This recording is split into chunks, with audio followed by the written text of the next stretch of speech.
வணக்கம் சித்திக். வணக்கம் அமுதரசன்.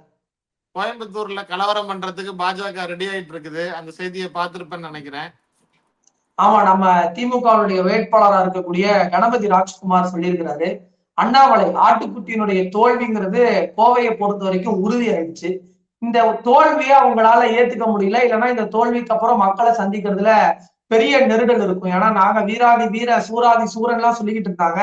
நீங்க ஒண்ணும் கிடையாது, கோவைன்னு சொல்ற கோவைதான் எங்க கோட்டைன்னு எல்லாம் சொல்லிக்கிட்டு இருந்த இடத்துலயே நீங்க ஓட்டையெல்லாம் இல்ல, பிஜேபி அங்க ஓட்டையா தான் இருக்கு அப்படிங்கிற விதத்துல நடந்திருக்கு. அந்த அடிப்படையில இப்ப அண்ணாமலை என்ன முடிவு பண்ணிருக்கிறாரு, வெளி மாநிலத்துல இருந்து பல வெளிமாநிலத்தவர்களை கோவைக்குள்ள கொண்டு வந்து அதன் மூலமா ஒரு கலவரத்தை ஏற்படுத்துறதுக்கு திட்டம் போட்டிருக்கிறார் அப்படின்னு சொல்லி திமுகவுடைய வேட்பாளர் கணபதி ராஜ்குமார் சொல்லியிருக்கிறாரு. இந்த கலவர திட்டம் அப்படிங்கிறது அண்ணாமலைக்கு ஒன்றும் புதுசு கிடையாது. ஏன்னா தமிழ்நாட்டுல சாதாரணமாக ஒரு மாணவி தற்கொலை முயற்சி செய்யற போது அதுக்கே ஒரு மத சாயத்தை பூசி அதன் மூலமா ஒரு கலவரம் பண்ணணும்னு பிளான் பண்ணவர் தான் இந்த ஆட்டுக்குட்டி. அது மட்டும் இல்ல, இந்த கலவரம்னு பார்த்தா அவங்களோட ட்ராக் ரெக்கார்டே அப்படிதான். மதுரையில ராணுவ வீரர் ஒருத்தர் மறைஞ்சு போன போது அந்த மறைவை வைத்து ஒரு கலவரத்தை பிளான் பண்ணணுங்கிறதெல்லாம் எக்ஸ்போஸ் ஆகி போனாங்க. அப்போ கலவரம் அப்படிங்கிறதுக்கான ஒரு ஒரு திட்டத்தை வகுத்துக்கிட்டே தொடர்ந்து இருந்திருக்கிறாங்க. அதனுடைய தொடர்ச்சியா இந்த தோல்வியை ஏற்றுக்கொள்ள முடியாம ஒரு கலவர திட்டத்தை உருவாக்க பிஜேபி கூட்டம் முடிவு பண்ணிருக்கு அப்படிங்கிற மாதிரி கணபதி ராஜ்குமார் அவர்கள் பேசியிருக்கிறார். இது சர்வாதிகாரிகளோட அந்த மனநிலையே அப்படிதான். ஹிட்லர் முசோலினில இருந்து அவங்கலாம் ஹிட்லர் முசோலினிலாம் சூசைட் பண்ணி செத்து போயிட்டாங்க. இப்போ மோடி எடுத்துக்கிட்டீங்க அப்படின்னா 13 ஆண்டு காலம் முதலமைச்சரா இருந்தவர், 10 ஆண்டு காலம் பிரைம் மினிஸ்டரா இருந்தவர். இப்ப அவரால் அதிகாரம் இல்லாம எப்படி இருக்க முடியும் அப்படிங்கறத அவங்களால யோசிச்சு பார்க்கவே முடியல. அதனாலதான் இப்ப நாடு முழுக்க கலவரத்தை ஏற்படுத்துவதற்கான ஒரு மிகப்பெரிய திட்டம் இருக்குது அப்படின்னு சொல்லி நிதியமைச்சர் நிர்மலா சீதாராமனுடைய கணவர் பரக்கலா பிரபாகர் அவர் மிகப்பெரிய அதிர்ச்சிகரமான ஸ்டேட்மெண்ட் எல்லாம் கொடுத்திருக்கிறாரு. எந்த அளவிற்கு எந்த எல்லைக்கும் போயிட்டு கலவரத்தை செய்யறதுக்கு பாஜக தயாரா இருக்கும், தேர்தல் முடிவுகள் வெளியிடுவதில் கூட மிகப்பெரிய சிக்கல்கள் ஏற்படும் அப்படின்னு சொல்லி இருக்கிறாரு. இதை பார்த்தோம்னா இந்த தேர்தல் முடிவுகள் ஒவ்வொரு ஃபேஸ்லயும் எலெக்ஷன் முடிஞ்சிச்சுன்னா எலெக்ஷன் கமிஷன் என்ன பண்ணும், உடனடியா இந்த எவ்வளவு ஓட் பர்சன்டேஜ் அப்படிங்கறதெல்லாம் அறிவிப்பாங்க. ஆனா இப்ப தேர்தல் கமிஷன் என்ன பண்றாங்க அப்படின்னா 2 நாள் 3 நாள் கழிச்சுதான் அறிவிக்கிறாங்க. அது இல்லாம ஏற்கனவே அவங்களுடைய ஸ்கெடியூல்லயே மிகப்பெரிய பிரச்சனை இருக்குது, மோடிக்கு தகுந்த மாதிரி பண்ணாங்க அப்படிங்கறதெல்லாம் நம்ம பார்த்தோம். இப்போ ஒவ்வொரு இடங்கள்லயுமே மிகப்பெரிய அளவிற்கு கலவரத்தை ஏற்படுத்துறதுக்கு இந்த தேர்தல் முடிவுகள்ல பாஜக தோற்க போகுது அப்படிங்கிறது மிக உறுதியா தெரிஞ்சு போச்சு. அந்த தோல்வி பயம் மோடியினுடைய பிரச்சாரத்திலையும் அமித்ஷா பாஜகனுடைய தலைவர்களுடைய பிரச்சாரங்கள் எல்லாத்திலுமே வெளிப்படுது. அதெல்லாம் தாண்டி இன்னைக்கு எந்த எல்லைக்கு போயிருக்கிறாங்க அப்படின்னா தேர்தல் முடிவுகளை வெளியில விட வரக்கூடாது அப்படிங்கிற ஒரு ஸ்டேஜுக்கு போவாங்க. மணிப்பூர்ல ஏற்பட்ட கலவரம் போல நாடு முழுக்க கலவரங்களை ஏற்படுத்துவதற்கு பாஜக தயார் நிலையில இருந்துட்டு இருக்குது அப்படிங்கிற ஒரு அதிர்ச்சிகரமான செய்தியை சொல்லியிருக்கிறாரு. இந்த செய்தி ஏற்கனவே 2019 நாடாளுமன்ற தேர்தலில் மோடி ஜெயிச்சு அவர் பிரைம் மினிஸ்டர்னு அறிவிச்ச உடனே பாஜக ஜெயிச்சிடணும்னு லண்டன்ல கார்டியன் ஒரு பத்திரிகை இருக்கு. ஸோ அந்த பத்திரிகை என்ன எழுதுச்சுன்னா, இந்த பாஜக மோடியினுடைய வெற்றிங்கிறது உலகத்திற்கே ஒரு துக்க செய்தி, இந்தியாவில் இனிமே ஜனநாயகம்ங்கிறது கேள்விக்குறியா இருக்கும் அப்படின்னு சொல்லிட்டு சொன்னாங்க. அதைதான் நம்ம 5 வருஷமா பார்த்தோம். இப்போ அது தேர்தல் காலத்திலயும் உறுதியாயிட்டு இருக்குது. ஏன்னா இப்ப தேர்தல் ஆணையம்னு ஒண்ணு எதுக்கு இருக்குது, அவர் ரெகுலேட் பண்றதுக்காக இருக்கக்கூடிய தேர்தல் ஆணையம் ரொம்ப அமைதியா இருந்துட்டு இருக்கு. இந்த படத்துல 3 பேர் வாய் மூடிட்டு இருப்பாங்க, இன்னும் பாயிண்ட் வரட்டும் பேசுவோம்னு சொல்லி வெயிட் பண்ணிட்டு இருப்பாங்க சிவகார்த்திகேயன் படத்துல. அந்த மாதிரி எவ்வளவு மோசமா இந்த மோடி பேசினாலும் இஸ்லாமியர்களை பத்தி மிக கேவலமா கீழ்த்தரமா பேசினாரு. 10 வருஷம் இவ்வளவு ஒரு கேவலமானவரா நமக்கு பிரைம் மினிஸ்டரா இருந்தாரு. எல்லாத்துக்கும் பொதுவானவரா இருக்கணும் ஒரு பிரைம் மினிஸ்டர். ஆனா இஸ்லாமியர்கள் மேல இவ்வளவு வன்மம் வெறி பிடிச்சவரா இருக்கிறாரு அப்படின்னு சொல்லி பார்த்தோம். அவருடைய பிராட்டப்பே அப்படித்தானே, பாபர் மசூதி இடிச்சதுல இருந்து கோத்ரா ரயில் இருப்புல இருந்து அவர் வளர்ந்து வராரு. ஆனா என்ன ஒரு காமெடி இதுல அப்படின்னு சொன்னா, ஒரு மனுஷன் பொய் சொல்லலாம் ஏக்கர் கணக்குல சொல்லக்கூடாதுங்கிற மாதிரி மோடி சொல்றாரு, இஸ்லாமியர்கள் இந்துக்களுக்கு இடையில பிரிவினையே பிரச்சனையை நான் உண்டு பண்ண மாட்டேன், அப்படி பண்ணா நான் அரசியலுக்கே லாய்க்கு இல்லாதவன் ஆயிடுவேன்னு பேசியிருக்கிறாரு. அப்படி பேசியிருக்கிறாரு. இன்னும் அதை பேசி ஒரே 24 மணி நேரம் கூட முடியல. அதற்குள்ளாக அடுத்த பேச்சு என்ன அப்படின்னா, காங்கிரஸ் இன்னைக்கு இந்தியால ஒரு வாக்கு ஜிஹாதை நோக்கி பயணிக்கிறாங்க. வாக்கு ஜிஹாதுக்கும் ராமராஷ்டிரியத்திற்குமான போட்டி தான் இந்த தேர்தல் அப்படின்னு பேசுறாரு. இப்ப நம்ம எல்லாருமே தொடர்ந்து சொல்லிட்டு இருக்கோம் என்ன அப்படின்னா, மோடிக்கு வந்து இங்க இருக்கக்கூடிய பிரிவினைவாதத்தை பத்தி பேசுறாரு, இஸ்லாமியர்கள் மீது இப்ப நீங்க பேசும்போது கூட சொன்னீங்க ஒரு வன்மத்தை கக்கிற மாதிரி பேசுறாரு, ஒரு பிரிவினையை நோக்கி பேசுறாரு அப்படின்னு. 10 வருஷம் எதுவுமே செய்யல, அவங்க கிட்ட சாதனைன்னு பேசுறதுக்கு எதுவுமே இல்ல. அப்ப இந்த தேர்தல் அவங்க கிட்ட பேசுறதுக்குன்னு இருக்கக்கூடிய ஒரே செய்தி இந்த பிரிவினைவாதம் தான். இதெல்லாம் லல்லு பிரசாத் அவர்கள் மிக அருமையா சொல்லியிருந்தார்.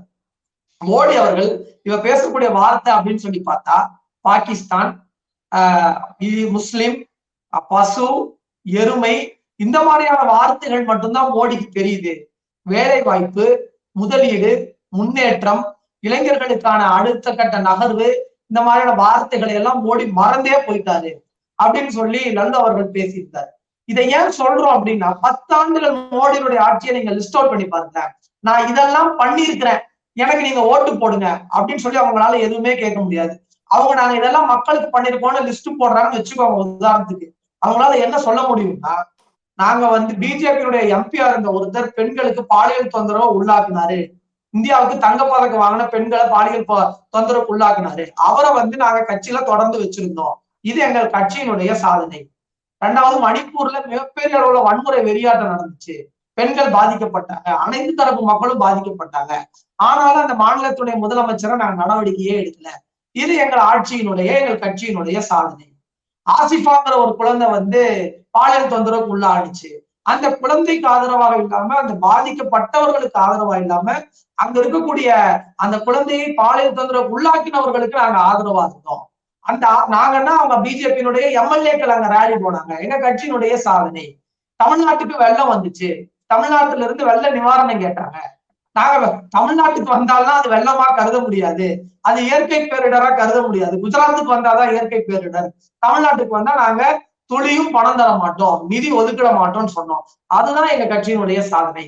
வேலை வாய்ப்பு வேணும்னு கேட்ட இளைஞர்களை பக்கோடா போட சொல்லிட்டோம், அதனால இளைஞர்களுக்கு வந்து நாங்க மிகப்பெரிய அளவுல பக்கோடா தொழில மிகப்பெரிய வேலை வாய்ப்பை உருவாக்கிட்டோம். ஏன் வெங்காய விலை ஏறி போச்சுன்னு கேட்டா நாங்க வந்து நீங்க எல்லாம் வெங்காயம் சாப்பிடாதீங்கன்னு சொல்லிட்டோம். இப்படி எல்லாமா சொல்லி மக்கள் கிட்ட ஓட்டு கேட்க முடியும்? அவங்க கட்சியினுடைய சாதனை அப்படின்னு சொல்லி எடுத்து பார்த்தா இன்னும் டீட்டெயிலா பேசிக்கிட்டே போகலாம். ஆனா கடைசியா இந்த பிஜேபியினுடைய அரசு, பிஜேபியினுடைய அந்த சித்தாந்தவாதிகள் கடைசியா கையில் எடுத்த ஆயுதம் என்ன அப்படின்னு சொல்லி பாத்தீங்கன்னா, இதெல்லாம் நமக்கு மிகப்பெரிய அளவுல பின்னடைவா போக போகுதுங்கிறத உணர்ந்தவங்க முக்கியமா யாரெல்லாம் களத்துல நின்று பிஜேபியை எதிர்த்துட்டு இருந்தாங்களோ அவங்களெல்லாம் கைது பண்ணக்கூடிய ஒரு நடவடிக்கையில ஈடுபட்டு இருக்காங்க. அதுலதான் டெல்லியினுடைய முதல்வர் அரவிந்த் கெஜ்ரிவாலுடைய கைதா இருக்கட்டும், மணிஷ் சிசோடியாவுடைய கைதா இருக்கட்டும், திமுகவுடைய முக்கியமான ஒருத்தராக இருந்த கொங்கு மண்டலத்திலிருந்து அண்ணன் செந்தில் பாலாஜி போன்றவர்களுடைய கைது. இன்னைக்கு உச்ச நீதிமன்றம் வந்து அமலாக்கத்துறையுடைய வாதத்தை அப்படியே ஏற்று 1 மாதத்துக்கு அப்புறம் இந்த ஹியரிங்க பாத்துக்கலாம் அப்படின்னு சொல்லிட்டாங்க. அப்போ பிஜேபி தேர்தல் களத்துல நம்ம தோல்வியை சந்திக்க போறோங்கிறதுக்கான முதல் உதாரணம் தான் முக்கியமான தலைவர்கள் கைது செய்யப்பட்டது. இப்போ அதன் தொடர்ச்சியா தான் தொடர்ந்து அந்த மாதிரியான ஒடுக்குமுறையை கையாளக்கூடிய ஒரு அரசியலை அவங்க செஞ்சுட்டு இருக்காங்க. இல்ல, பாஜக ஜெயிக்க போறது இல்ல அப்படிங்கறத அது உணர்ந்ததுனாலையும், 2வது தொடர்ந்து இப்ப பரக்கில பிரபாகர் அவர் சொன்னது மாதிரியும் எல்லாத்தையும் இப்போ ஒரு சூறையாடக்கூடிய வேலையில பாஜக செஞ்சுட்டு இருக்கு. ஏற்கனவே தேர்தல் ஆணையத்தினுடைய கதையை முடிச்சிருச்சு. இன்னும் நீதிபதிகள் கிட்டேயே சில பேர் எல்லாம் அவங்களுடைய தொடர்புல இருந்தாங்க, ரிட்டையர்ட் ஆனவங்க எல்லாம் அவங்க கட்சியில எம்பி ஆனாங்க, அதெல்லாம் நம்ம பார்த்தோம். இன்னொரு மிகப்பெரிய அதிர்ச்சியான தகவல் என்ன வெளியா இருக்கு அப்படின்னா, இந்த நாடாளுமன்றத்தோட அந்த பாதுகாப்பு இருக்குது இல்லையா, அந்த பாதுகாப்புங்கிறது வந்து 1920 இருந்து யாருடைய கட்டுப்பாட்டுல இருக்குது அப்படின்னு சொன்னா, அது நாடாளுமன்றம்னு இயங்க ஆரம்பிச்சதுல இருந்து நாடாளுமன்றத்துடைய சபாநாயகர் இருக்காரு, அவருடைய கட்டுப்பாட்டுலதான் இந்த நாடாளுமன்றத்தினுடைய பாதுகாப்புங்கிறது இருக்கும். ஆனா இப்ப மோடி என்ன பண்ணிருக்கிறாரு அப்படின்னா, இந்த சபாநாயகனுடைய கண்ட்ரோல்ல இருந்து உள்துறை அமைச்சகத்தினுடைய கண்ட்ரோலுக்குள்ளார இதனுடைய பாதுகாப்பை கொண்டு வரணும்னு சொல்லி ஒரு குழு அமைச்சு தேர்தல் நடத்தை விதிமுறைகள் நடைமுறையில இருக்கிறப்ப அதை வந்து இந்த வேலையில வந்து ஈடுபட்டு இருக்கிறாங்க. அப்புறம் இன்னொரு பக்கம் பாத்தீங்கன்னா, இந்த ராஜீவ்காந்தி இளைஞர்கள் மேம்பாட்டு பயிற்சி நிறுவனம்னு ஒண்ணு இருக்குது, தேசிய பயிற்சி நிறுவனம், இளைஞர்களுடைய ஸ்கில் டெவலப்மெண்ட். சோ அதோட டைரக்டரா யாரை போட போறாங்க அப்படின்னு சொல்லி பார்த்தா ஒரு RSS காரரை கொண்டு வந்து போடுறதுக்காக இருந்தாங்க. அதை வந்து திமுகவின் சார்பில் அதை வந்து நம்ம கண்டன அறிக்கைகள்லாம் வெளியிட்டு அதை வந்து கண்டிச்சிருக்கோம். இது எல்லாமே வந்து தேர்தல் விதிமுறைகள் நடைமுறையில இருக்கக்கூடிய இந்த ஒரு சூழல்ல ஜூன் 1 வரைக்கும் எலெக்ஷன் கோட் ஆஃப் கண்டக்ட் இருக்குது. ஸோ அது வரைக்கும் இந்த மாதிரி அரசு எதுவுமே புதுசா அறிவிக்க முடியாது, எந்த புது ஸ்கீம் பண்ண முடியாது. ஆனா இந்த மாதிரியான ஒரு சூழல்ல பாஜக மிக மோசமான அந்த உள்துறை அமைச்சகத்தின் கீழே கொண்டு வருது அப்படின்னா, இப்ப நீங்க பிரேசில்ல அதே மாதிரி அமெரிக்கால ஜோ பைடன் தூக்குறாருன்னு செய்தி வந்த உடனே அவருடைய ஆதரவாளர்கள் ரைட் விங் எல்லாம் சேர்ந்து என்ன பண்ணாங்க, அந்த வெள்ளை மாளிகை நோக்கி படையெடுக்க ஆரம்பிச்சிட்டாங்க. அவர் நான் போக மாட்டேன் அப்படின்னு சொல்லிட்டு இருந்தாரு. மிகப்பெரிய போராட்டத்துக்கு அப்புறம் தான் அவரை வெளியேற்றினாங்க. அதெல்லாம் ஞாபகத்துக்கு இருக்குன்னு நினைக்கிறேன். அதே மாதிரி பிரேசில்லையும் அதே மாதிரி தான் ஆச்சு. அவர் நான் வந்து பதவி விலக மாட்டேன் தோத்ததுக்கு அப்புறமா அந்த மாதிரிலாம் செஞ்சாங்க. சோ அந்த மாதிரியான ஒரு சூழல், அந்த மாதிரி இல்ல அதை விட மோசமான ஒரு சூழல் கூட இன்னைக்கு இந்தியாவில் உருவாகுவதற்கான வாய்ப்பு இருக்குது அப்படிங்கிறது தான் நம்ம வந்து இப்ப பார்க்கிறோம். அதுதான் பரக்லா பிரபாகரும் சொல்லியிருக்கிறாரு. அதே போல நாம ஏற்கனவே சொன்னது பேசிட்டு இருந்த மாதிரி எந்த ஒரு நல்லதும் செய்யல. மோடி 10 வருஷத்துல எதையுமே காட்டல, எந்த நன்மையும் செய்யல. முழுக்க முழுக்க வெறுப்பு பிரச்சாரம், வெறுப்பான ஒரு அரசியல் மட்டும்தான் பண்ணியிருந்திருக்கிறாரு. அந்த அரிய வகை ஏழைகளுக்காக மட்டும்தான் இந்த ஆட்சியும் கட்சியும் நடந்துட்டு இருந்திருக்குது. அது அவர்களை உற்சாகப்படுத்தணும் அப்படிங்கிற மாதிரிதான் பார்த்தாங்க. ராமர் கோயில் கட்டி அது மிகப்பெரிய அளவுல சக்சஸ் ஆயிடும்னு பார்த்தாங்க. ஆனா அது எந்த தாக்கத்தையும் ஏற்படுத்தல. அந்த கோவிலுக்கு வெளியில அந்த பகுதியில வாழக்கூடிய மக்களே வெளில வந்து மோடியை பார்த்து கேள்வி கேட்கிறாங்க, எங்களுக்கு சோத்துக்கு வழி இல்ல, வேலை வாய்ப்புக்கு வழி இல்ல, நாங்க கோயில் கட்டி என்ன பிரயோஜனம் அப்படின்னு சொல்லி கேள்வி கேட்கிறாங்க. அப்போ ஒட்டுமொத்தமான இந்த அடி அப்படிங்கிறது குறிப்பா தென் மாநிலங்கள்ல மரண அடி விழுந்திருக்குது. தேர்தலில் பாஜகவுக்கு எதிரான அடி விழுந்திருக்குது. ஆனா அமித்ஷா என்ன சொல்றாரு, 4 பேஸ்லயே நாங்க 250 சீட்டு ஜெயிச்சிட்டோம் அப்படிங்கிறாரு. அதனால வந்து சர்வாதிகாரிகளினுடைய நாள்ங்கிறது வந்து நெருங்கிட்டு இருக்குது. இந்த ஜனநாயக படுகொலை இவங்க பண்ணி வச்சிருக்கிறாங்க. அது ஆனா இன்னைக்கு இந்தியாவில் இருக்கக்கூடிய எல்லா தலைவர்களும், குறிப்பா தமிழ்நாட்டிலுடைய திராவிடர் கழக தலைவர் ஆசிரியர்ல இருந்து இன்னைக்கு எல்லா தலைவர்களும் இன்னைக்கு இப்ப எச்சரிக்க ஆரம்பிச்சிட்டாங்க.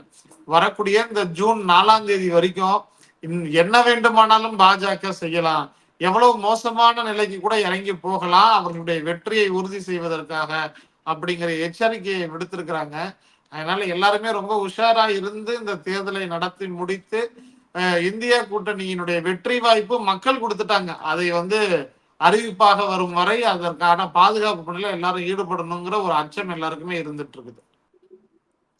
அதான் இப்ப நீங்க இந்த தேச பாதுகாப்பு, இந்த தேசப்பற்று இதெல்லாம் பத்தி இந்த வலதுசாரி கும்பல் சங்கி கூட்டம் ரொம்ப நிறைய பேசுவாங்க. ஆனா இவங்க கிட்டதான் அந்த அதுக்கான எந்த ஒரு சிம்டமுமே இருக்காது. உதாரணத்துக்கு இப்ப நீங்க சொன்னீங்க இல்லையா, இந்த நாடாளுமன்றம் அப்படிங்கிறது வந்து சபாநாயகருடைய கட்டுப்பாட்டுல இருக்கணும். இப்ப வந்து அது உள்துறை அமைச்சரின் கட்டுப்பாட்டுல போயிருச்சு. புதிய நாடாளுமன்றம் ஒண்ணு கட்டினா அந்த புதிய நாடாளுமன்றம் கட்டும் போது இதுக்கு வந்து நாங்க 10 அடுக்கு பாதுகாப்பு வச்சிருக்கோம், 15 அடுக்கு பாதுகாப்பு வச்சிருக்கிறோம்.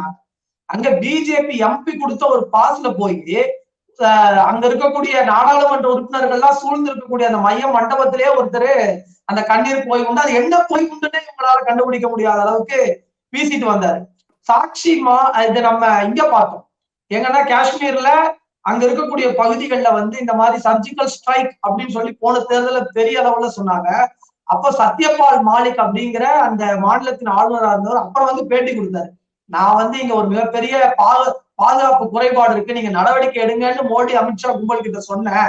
அவங்க நீங்க அமைதியா இருங்க அப்படின்னு சொல்லிட்டாங்க. அப்புறம் என்னால அவங்களை தாண்டி எதுவும் பண்ண முடியல, அதுக்கப்புறம் தான் மிகப்பெரிய ஒரு தாக்குதல் நடந்துச்சு அப்படின்னு சொல்லியிருந்தாங்க. இப்போ இவங்களுக்கு இந்த அமைதியா இருங்க அப்படின்னு சொன்ன வார்த்தையின் மூலமாவே நமக்கு தெரியுது இவங்களுக்கு தேச பாதுகாப்போ தேச பற்றோ எதுவும் கிடையாது. தேர்தல் வெற்றிக்காக எந்த எல்லைக்கும் போகலாங்கிற ஒரு நிலைப்பாடு. அந்த அடிப்படையில தான் இவங்களுடைய இந்த தேர்தல் நடவடிக்கைகள் எல்லாமே இருக்கும். அதுக்கு ஒரு குறிப்பான ஒரு எக்ஸாம்பிள் தான் இப்ப வந்து நீங்க சொன்ன மற்ற நாடுகள்ல தேர்தலில் தோல்வி அடைஞ்ச பிறகும் கூட பதவி விலகாம அதை எப்படி கைப்பற்ற முடியும் அப்படின்னு சொல்லி திட்டம் போட்டாங்கன்னு இப்ப பிஜேபிக்கு வந்து உத்தரவாதமா தெரிஞ்சிருச்சு.